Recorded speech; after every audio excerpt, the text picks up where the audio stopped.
For the election day period, we will request 300 short-term observers who will arrive shortly before the elections in the country. Mirëmëngjes edhe nga unë dhe mirë se keni ardhur në këtë konferencë për shtyp. Ne sot hapim zyrtarisht misionin e vazhdimit të zgjedhjeve për zgjedhjet parlamentare të 11 majit në Shqipëri.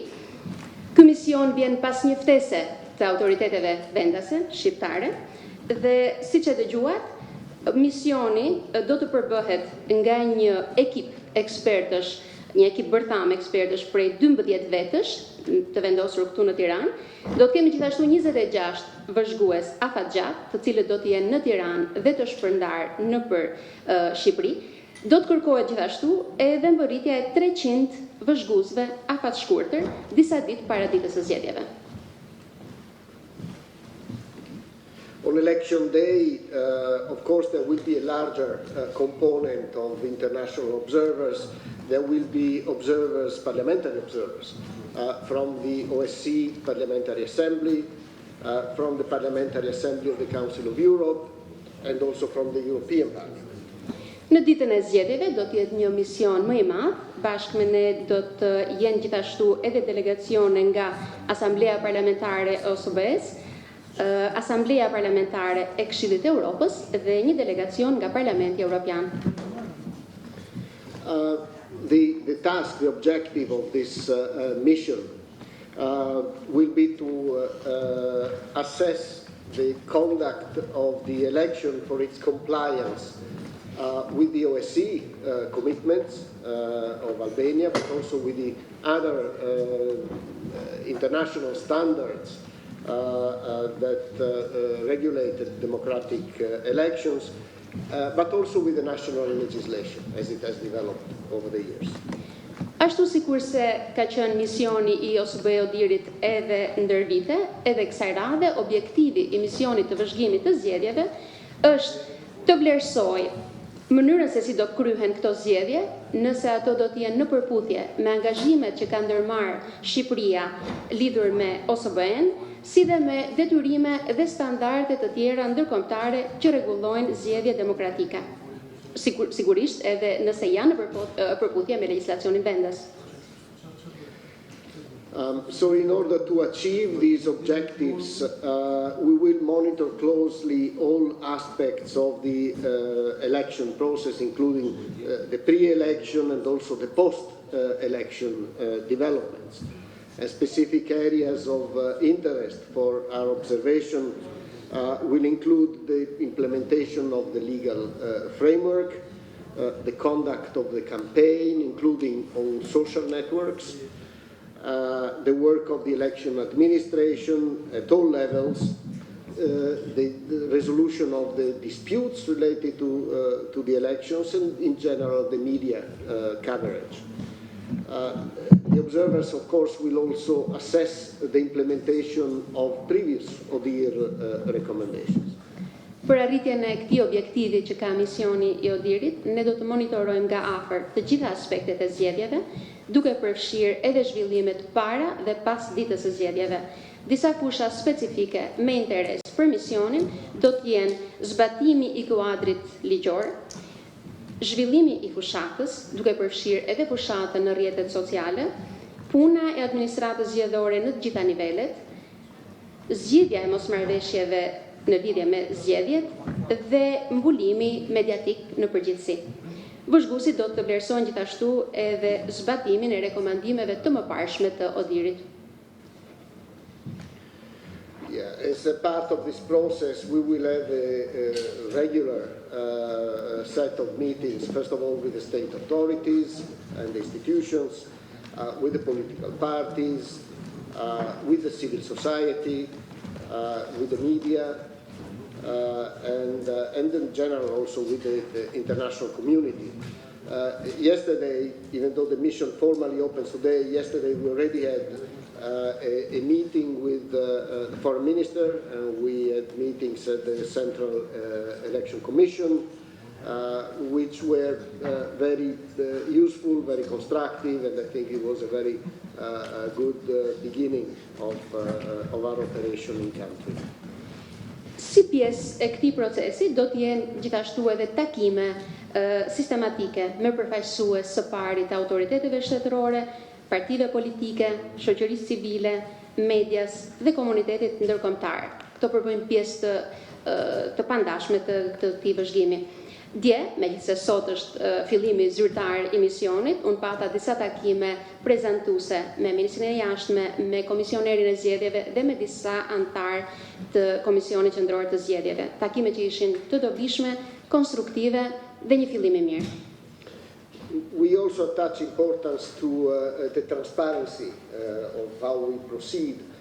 So we will issue an interim report a couple of weeks before election day, just to inform everybody who's interested on the activities of the observation mission.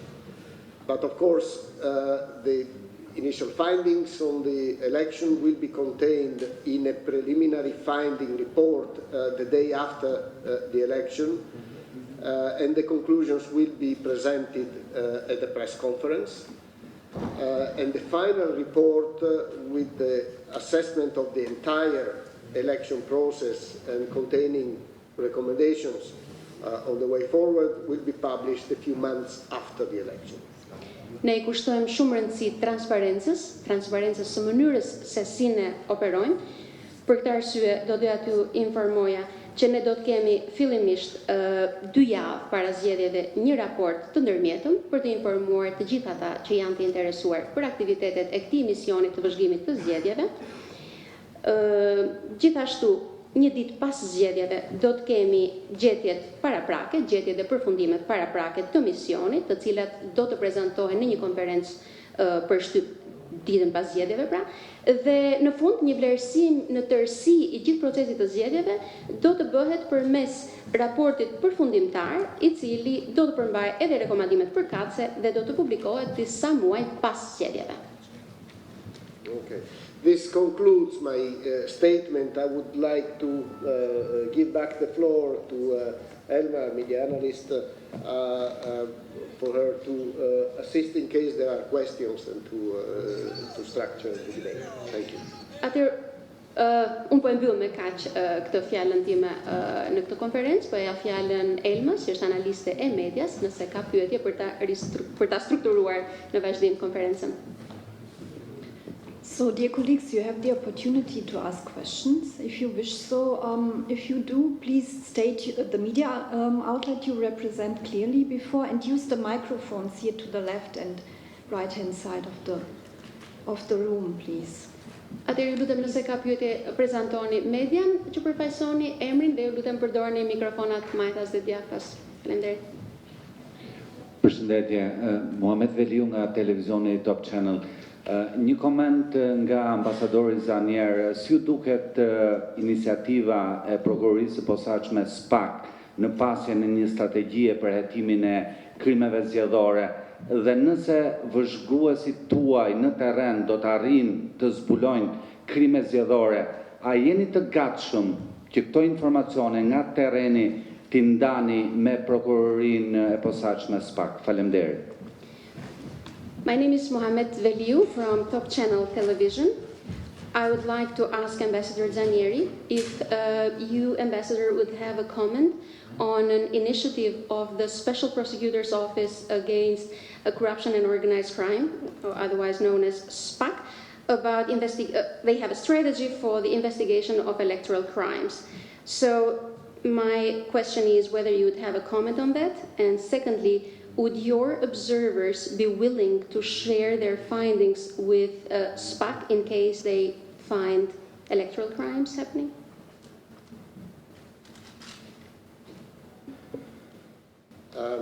Well, first of all, I arrived yesterday, so these are things that I will look into as part of my mandate. I don't have an opinion at this point, and I would certainly have taken note of your question, and we will look into these issues.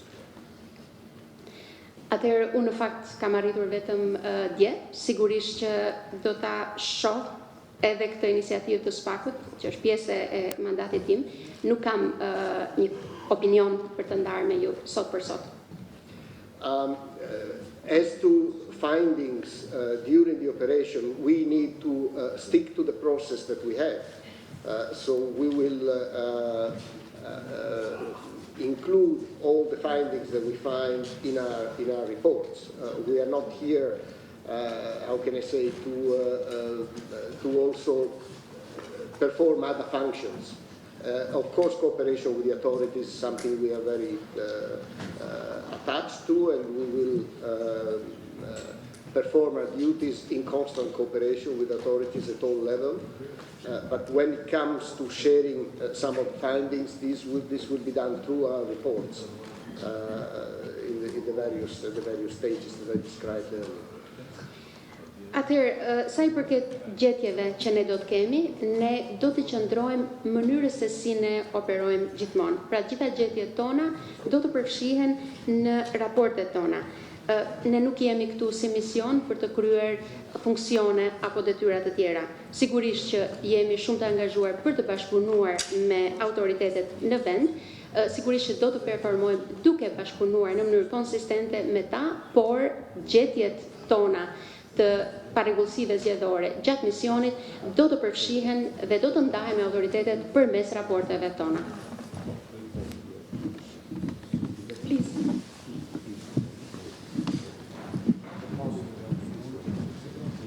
Përshëndetje, Ergyst Qenë që 24. Zotë ambasador, ju në fjalën tuaj thatë se vëzhguesit do të vlerësojnë dhe rekomandimet e mëparshme të OSBE ODIHR-it. Besoj se jeni që një sër rekomandimesh nuk janë marrë parasysh dhe nuk janë reflektuar në kodin zgjedhor nga ligjvënësit shqiptar. Si e shikni këtë situatë? Një ndër to e theksuar shpeshherë nga raportet tuaja është dhe depolitizimi I administratës zgjedhore. Ambassador, my name is Ergyst Qenë. I'm from News 24. You mentioned, Ambassador, that your observers will assess, among others, the implementation of ODIHR prior recommendations. And I believe you are aware that a series of your recommendations have actually not been considered and not been reflected in our electoral code, and that includes the depoliticization of the election administration. Would you have a comment on that, please?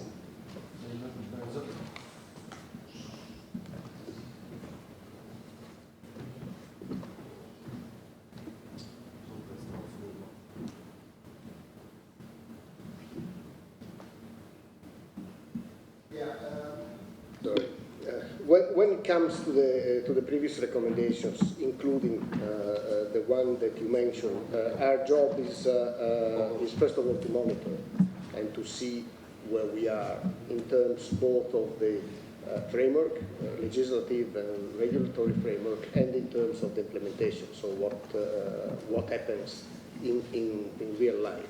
Now these things, in particular, this is being discussed with a number of stakeholders.